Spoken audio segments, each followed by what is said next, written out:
Bonsoir, je vous souhaite la bienvenue à la mairie du 12e arrondissement où nous fêtons les 10 ans d'Anticor. Et je vous propose de découvrir tout de suite quelques membres du bureau d'Anticor et du conseil d'administration.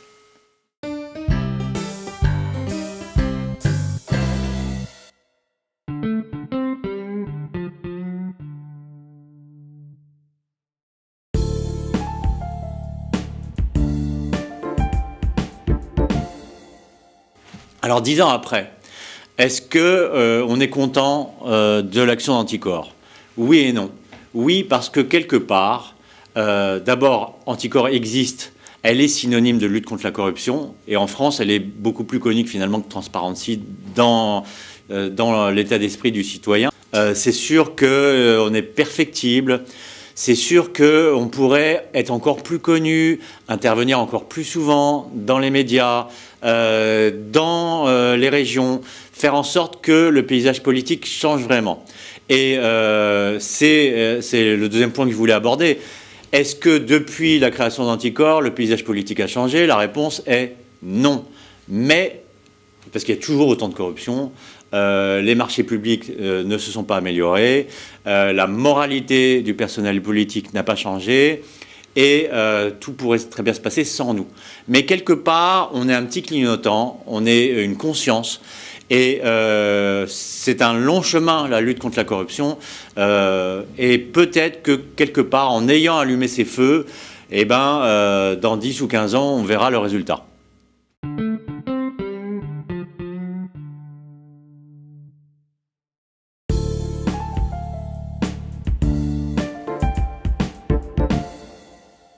Alors, historiquement, on a commencé avec une première affaire qui a été emblématique et importante, qui était l'affaire Peyrolle.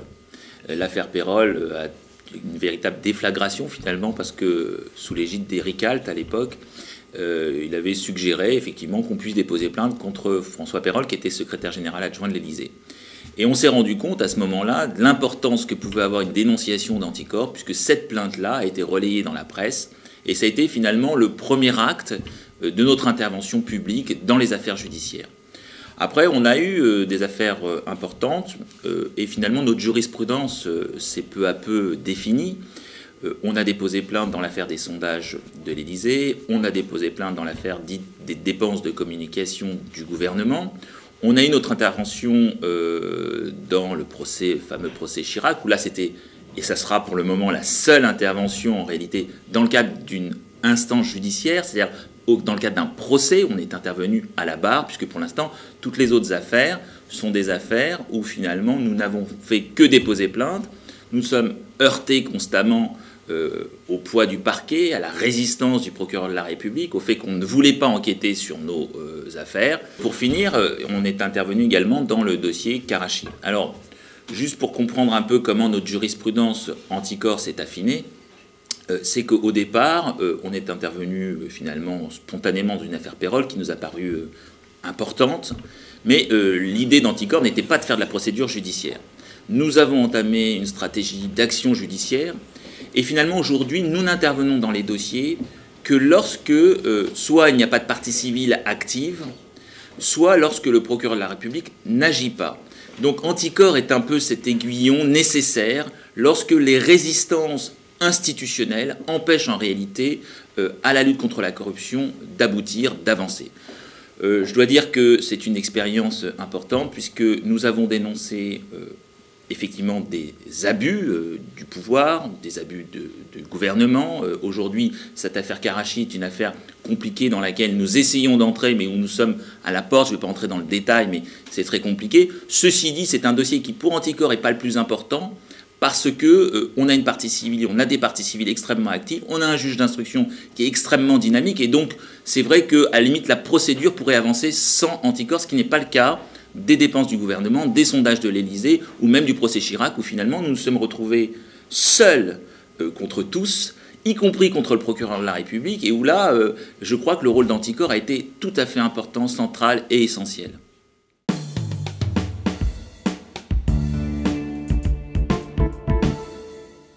Et donc l'expérience Chirac est une expérience qui a été une expérience très importante.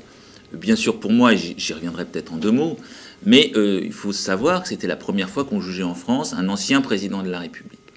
ce procès était assez emblématique, très porté par la presse, très porté par l'opinion publique, même si Jacques Chirac était encore en odeur de sainteté à ce moment-là dans l'opinion publique. Néanmoins, il y avait un besoin que ce procès se tienne. On avait une configuration particulière, et qui finalement est assez récurrente en France, c'est que les puissants, et Jacques Chirac en l'espèce, étaient protégés. Protégés, bien sûr, par les arcanes politiques, mais protégés également par le pouvoir judiciaire, puisqu'on avait un parquet qui, nonobstant une ordonnance de renvoi devant le tribunal correctionnel, s'est opposé à une condamnation de Jacques Chirac. Je suis arrivé dans cette arène judiciaire, et je parle d'arène à bon escient, je crois, parce que j'avais en face de moi quinzaine d'avocats, voire plus, tous ténors du barreau parisien, avocats des puissants, et nous sommes arrivés, nous, anticorps, dans ce procès, finalement, un peu comme des empêcheurs de tourner en rond. Tiens, ce procès allait se dérouler de manière tranquille, sereine, le parquet était avec nous, Jacques Chirac n'allait pas pouvoir déférer puisqu'il était malade, et finalement, personne ne nous attendait là.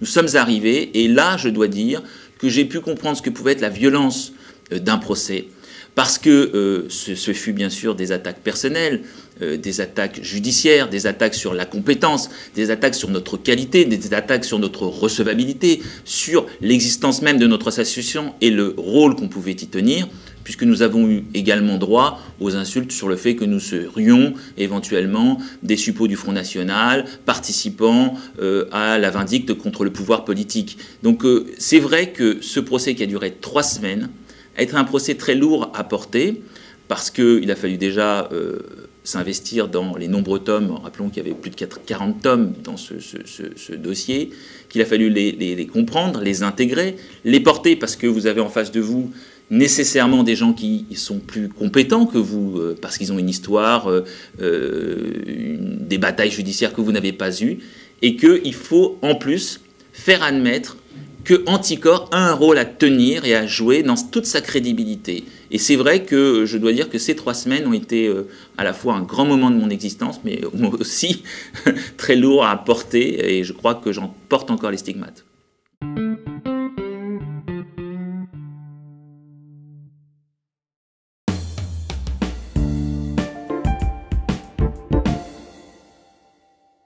Oui, pour une raison simple, c'est que la très très large majorité des élus sont parfaitement honnêtes. Et c'est juste le fait de quelques élus qui sont malhonnêtes dans leur exercice du pouvoir qui nuisent à l'ensemble de la classe politique et qui mettent donc en péril la démocratie et la République. Mais quand on essaye de faire voter des lois pour empêcher que ces élus puissent soit se représenter, soit continuer d'utiliser les systèmes qu'ils utilisent pour maintenir le pouvoir, pour le conserver ou pour en tirer quelques bénéfices personnels, on s'adresse à tous les élus et on restreint d'une certaine manière le pouvoir et la liberté de tous les élus. Certains élus prennent ça très personnellement en disant « vous nous mettez tous en cause ». Au-delà de ça, il y a aussi des élus qui sont totalement malhonnêtes et qui ne veulent pas donc que ces lois-là sont votées. Donc la difficulté du discours d'Anticorps, c'est précisément de faire comprendre aux élus que c'est dans leur intérêt. C'est précisément pour protéger la majorité des élus qui sont honnêtes qu'il faut faire voter ces dispositions, qu'il faut faire voter l'ensemble des propositions qui sont proposées par Anticorps, que ce soit dans la charte des collectivités ou sur notre site internet ou au cours de nos multiples actions. Et donc, en face, donc nous avons à la fois des élus honnêtes qui s'inquiètent de voir ces mesures-là arriver, et en même temps nous avons des élus malhonnêtes qui veulent lutter contre. Et on pourrait par exemple citer dernièrement, il y avait le député Millard qui a déposé une proposition de loi à l'Assemblée nationale qui visait à restreindre le droit aux associations anticorruption de se porter partie civile, parce qu'il considère que c'est un abus du droit et que tout le monde peut plus ou moins se réclamer de ça. Voilà.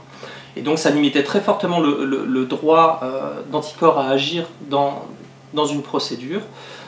Donc c'est clairement un bâton dans les roues. Est-ce que c'est parce qu'il ne veut pas que l'on mette justement le nez dans les affaires, ou alors est-ce que c'est parce qu'il considère qu'il peut y avoir une dérive des associations? Toujours est-il que ça jette la suspicion, et c'est totalement à l'encontre de ce qu'Anticorps propose, à savoir au contraire permettre aux associations de se porter partie civile de la manière la plus large. On défend un amendement dans ce sens, permettre la vigilance des citoyens dans les affaires publiques. Et aujourd'hui ce n'est pas le cas.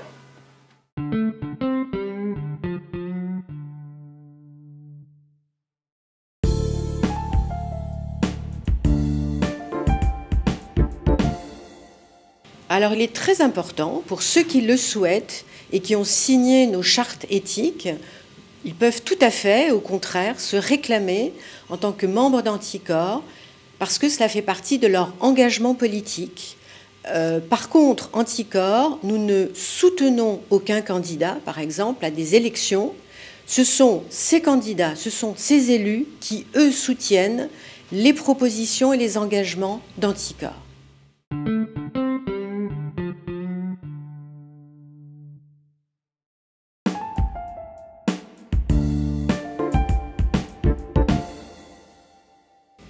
Je suis devenu membre d'Anticor comme beaucoup chez nous, c'est-à-dire par une affaire locale avec ma mairie. Je constate des dérives, des anomalies et je suis un petit peu désarmé au début. Je manque de formation pour arriver à faire remettre tout ça en place. Donc je me suis rapproché d'Anticor, auquel j'étais déjà sensibilisé bien sûr, et il s'agissait d'indemnités entreperçues de mon maire. Qui plus est, qui était Gérard Larcher, donc le président du Sénat.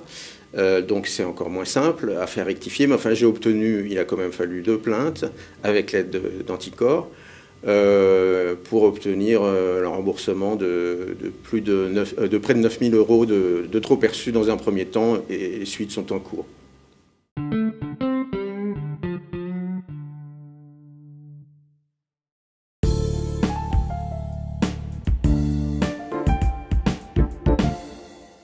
Moi, je suis une nouvelle recrue chez Anticor de cette année. Et donc, je suis chargée de mission au sein d'Anticor. Et plus spécialement, je suis chargée des relations avec les autres associations spécialisées dans l'anticorruption et dans la lutte contre la criminalité économique. Donc ça, par exemple, il y a eu des coopérations qui ont été formées avec Transparency ou encore avec l'association Sherpa.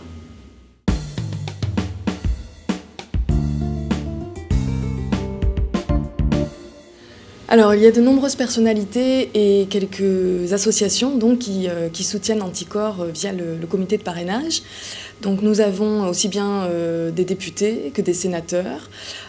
Pour vous parler donc, des personnalités les plus remarquables qui sont présentes dans le comité de parrainage, il y a par exemple Christiane Taubira, il y a aussi Tristan Mendes France, Corinne Lepage. En ce qui concerne les associations, il y a Finance Watch. Et pour citer donc d'autres personnalités, il y a par exemple l'avocat William Bourdon ou encore le journaliste Denis Robert.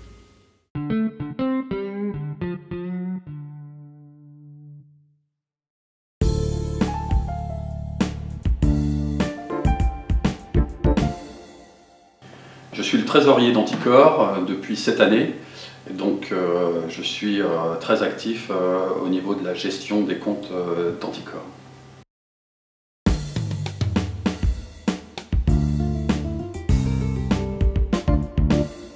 Alors la raison personnelle de mon engagement, je suis anierois et on a été une ville très active à une époque au niveau de la lutte contre la corruption de la démocratie. Et pour certains qui connaissent un petit peu le contexte local, on a marqué des points en éliminant des élus qui étaient vraiment pas fréquentables.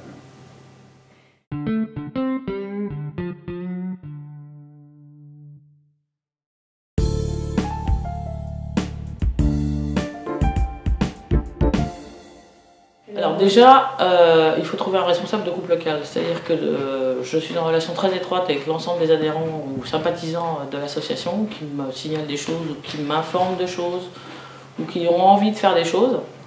Donc en fonction de tout ça et des emplois du temps de chacun et aussi d'un équilibrage, parce qu'on est transpartisan et ça je le rabâche un peu, en fonction de tout ça, je désigne entre guillemets un responsable de groupe local dont la mission est d'animer ce groupe, déjà en organisant des réunions avec des thématiques et réfléchir à comment promouvoir aussi l'association au sein du département, s'approprier d'informations particulières qui pourraient chacun trouver ici ou là, avec toujours une très très grande prudence, et ça j'insiste systématiquement, c'est qu'Anticor n'a pas vocation, si vous voulez, d'être des ayatollahs ou des shérifs.